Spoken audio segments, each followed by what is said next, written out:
Good morning सगळ्यांका. मी अक्षय राऊळ म्हणजे Malvani body builder.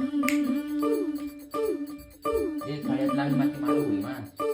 थोडी मारूची आहे.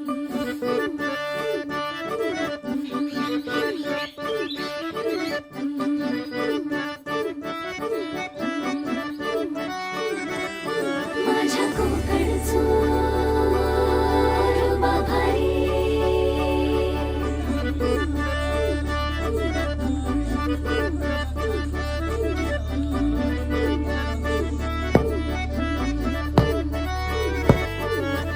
कोकणचो रुबा भारी माझ्या कोकणचो बाई तो रो भारी दिसते भारी गणपतीची स्वारी अन आला धादिस मामाच्या घरी मालवण चिपळूण सावंतवाडी माझ्या कोकण गावांचो दिमाग भारी दिसते भारी गणपतीची स्वारी माझ्या